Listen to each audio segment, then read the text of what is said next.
Shalom, shalom, shalom, et ba fidèle nyonso, o bolingaka notre Seigneur Jésus-Christ, o wadoraka notre Seigneur Jésus-Christ, o yaza Seigneur et Sauveur dans notre vie. Vraiment, bambote belé, na bandeko nyonso, o bolingaka votre humble présentatrice, Maman Vérité Makie, c'est Niki la polyvalente, 4 fois maman. La reine de Bakopé Nzambe raison. Vraiment, ba grosse salutation. Na ba bonnet tout ya Vema ke TV. Message nanga na ekopesa et pas bandeko nanga moko. Et pas ya bateau bolinga ngai. Bateau nyo boza partout dans le monde, en Amérique, en Asie, en Océan, en Afrique. Vraiment, na ekopi dire, na ekosa la demande, na libota bo s'abonner na Vema TV. Bo s'abonner na Vema TV, bo like, bo aimer, bo partager ba vidéo au beaucoup takuna.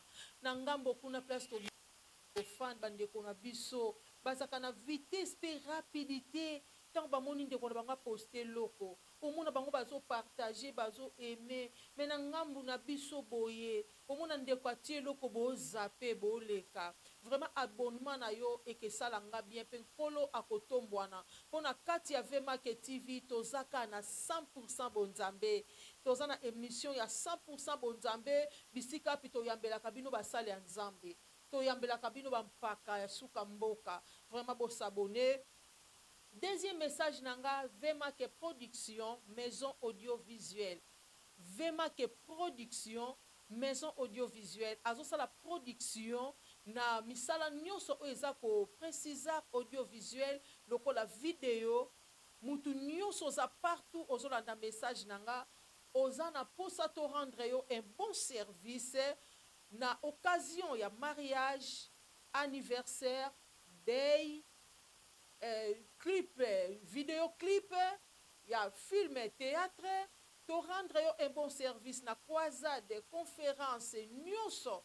Ou ils ont précisé moussala ya vidéo, contactez Vema TV, contactez Maman Vérité Makie, c'est Niki la polyvalente. Ba numéro na biso eza plus 244, wana code na biso ya mboka 924 58 12 27.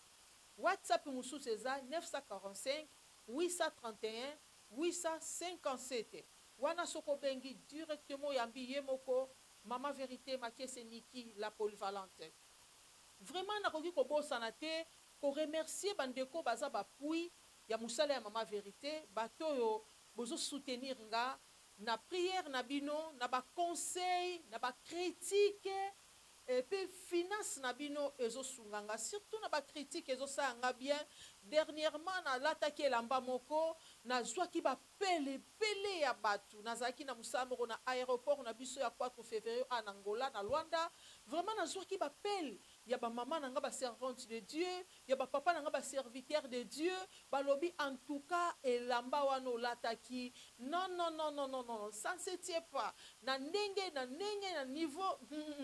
Vraiment merci beaucoup na moni pena ke bolinganga, bo portanga na motema. Ceux qui critiquent ezate na okende bien te.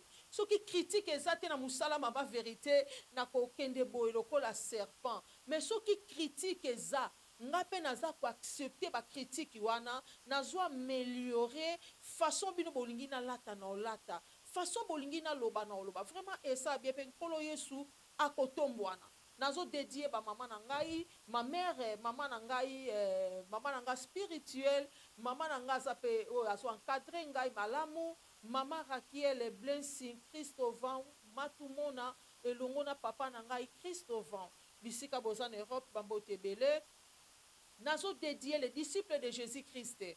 Boza partout dans le monde. Nazo dédié les disciples il y a Portugal, Bambote Belé, les disciples aux en Europe. Il y a Papa Basaoula, président Vata, président Noé, président Bakangila, Baser Nanga Nyonso, Boza kuna maman a fille,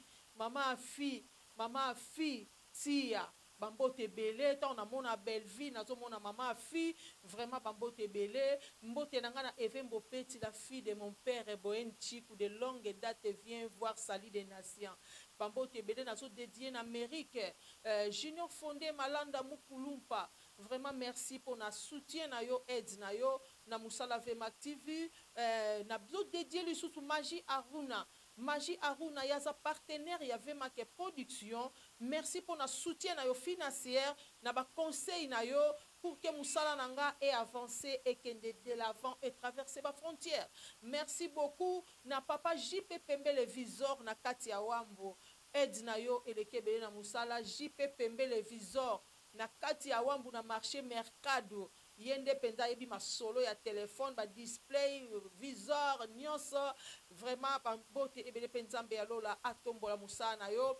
Patrick et maman na nzambe ya parabolique bola mwele kebele. Merci beaucoup. Patrick et maman na nzambe ya parabolique ya Wambu. Kwaim Jom na kati ya Wambu na wenze ya Almanya. Bambote ebele Brice Nkosi noko ya bana. Brice Nkosi ya Christopher Nkosi. Brice Nkosi ya Christopher Nkosi. Wana noko ya bana mon sang. Bambote ebele tika nzambe akota bitumba na yo. Alongisa yo. Akwesa banguna no na se. Ata mituna bango na se. Bakwea na ba propre piège na bango. Brice Nkosi. Mwana ya mama na ngai. Mwana ya papa na ngai. Bambote ebele. Vraiment na bino nyonso boza partout. Mbote na ngai na kati ya Kwitu. Pichu Bafaya. Pichu Bafaya bambote ebele. Maze bambote. Vraiment bino nyonso. Yango ezaki message na ngai. Tika nzambe ya lola apambola bino balobi Vema ke production de Kabinda Akunene. Vema ke production de Kabinda Akunene. De Kabinda Akunene tobi tozaka na Vema ke production. Tika nzambe ya lola apambola bino.